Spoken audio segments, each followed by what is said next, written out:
Minister of Power, Adebayo Adelabu, has tendered a public apology to Nigerians over the crippling and persistent outages witnessed in the last month, admitting the blackout has deepened hardship across homes, businesses, schools and industries amid the scorching dry season heat. The apology was delivered during a press conference on Tuesday in Abuja. It comes amid intensifying public frustration over erratic power supply, particularly as soaring temperatures across the country have increased electricity demand for cooling.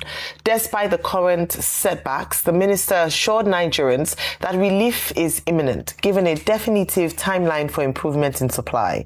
Joining us on the show to discuss how the minister intends to solve the current power crisis is Adedayo Olowoni, Chief Technical Advisor to the Honourable Minister of Power. Good morning.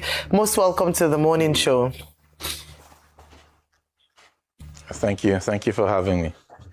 Mr. Olowoni, I assume that you are here to give us further clarifications on the apology tendered by the Minister of Power, which we discussed yesterday.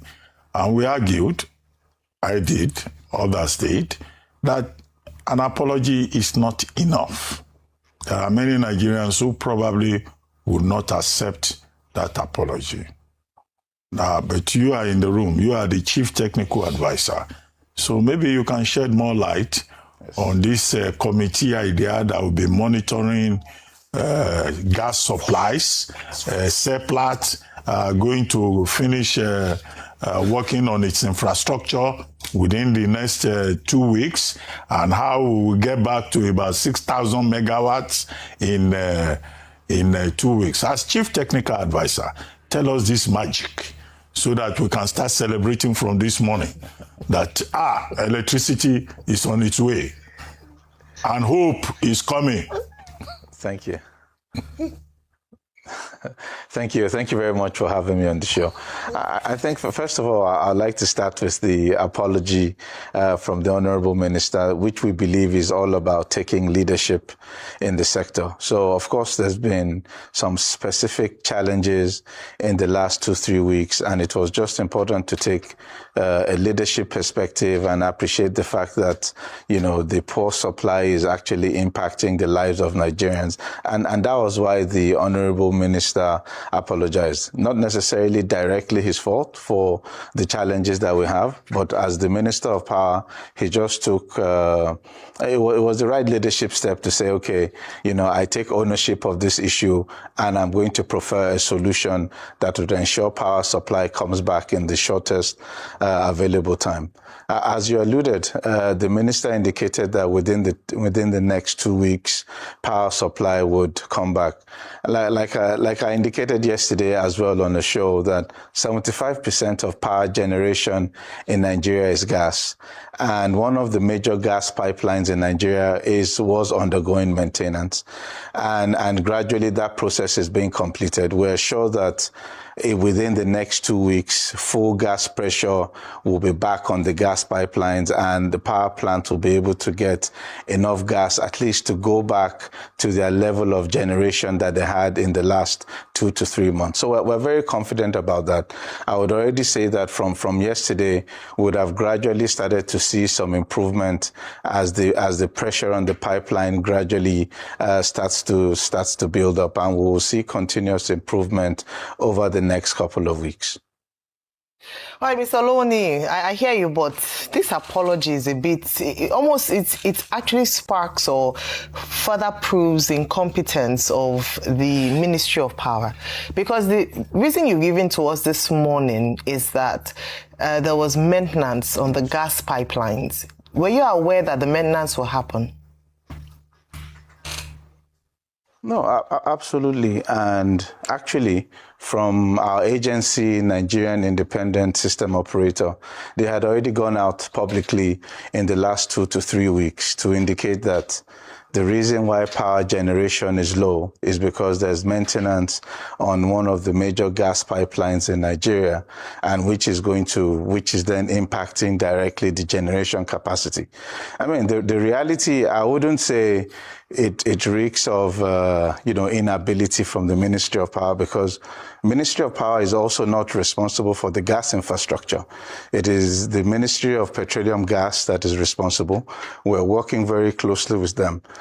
I think part of the issue in Nigeria infrastructure is the fact that where you don't have commercially viable structure, you are not able to have alternatives, right? The reality is that if this pipeline should be going down in a value chain that is commercially viable, there will be an alternative pipeline. But today, that's not the case in Nigeria, because the commercial viability and the sustainability that we have doesn't allow for robust infrastructure. Okay, the reason I asked you is that a lot of times what we hear from the ministry are excuses, reasons, whys, and what it means to the Nigerian people. What we are hearing is you will not get power. There will not be power.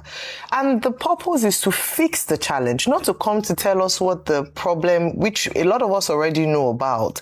So what is the reason for, you say grid collapses have happened under his tenure, multiple grid collapses. We've also highlighted what the causes are, and he will say, okay, it's not the fault. So it means that there's nothing, his hands are tied. There's nothing he can do. Maybe someone else should come in who might be able to give a solution to these problems that are obvious, rather than coming to tell Nigerians what the challenges are, which we can see, and giving apologies when what people want are results.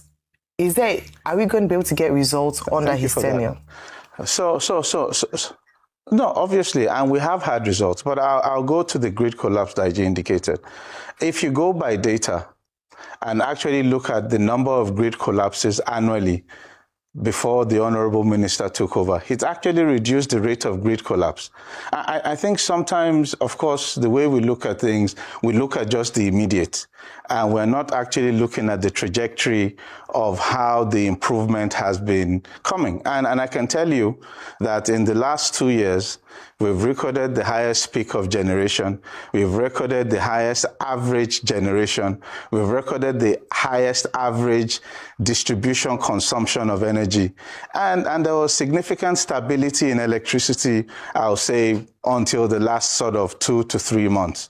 So again, I think we should not just look at the immediate issue and use that to contextualize the entire 3 years that the minister has been there. We have made actually a lot of significant improvements that was actually, applauded quite a lot earlier, that, there's a lot of energy on band A, there's too much energy and things like that. But this specific issue is an isolated issue that is definitely related to gas infrastructure. And the only way to resolve these types of issues is more investment in gas infrastructure, a more sustainable power sector that would ensure that gas companies are willing to invest more to ensure sustainable supply of gas down the road. But I assure you that a lot of the strategy and the implementation that the Honorable Minister has driven through the Ministry of Power have already shown a lot of significant improvement. And that's why I can say that when this type of shortage comes in, people actually feel it more, because they've actually seen a level of stability in the past where power supply has been good. And then when it goes down like this, it is very, very difficult for people to adjust as well, especially with the sweltering heat that we have at the moment. Okay. Is that the reason why you people have not paid the GenCos all this while, the legacy debts? Is that the reason why the 6,000 promised megawatts we have not there? And you said something that makes me baffled if you live in Nigeria. You said Band A are getting power. We don't get power in Band A. Let Band A people tell you they are blues. You will run away from here. And you say we should be celebrating that there are less grid collapse. Should there ever be grid collapse in the first place? No, I didn't say... No, you said we've done better. I didn't say we should celebrate. No, you said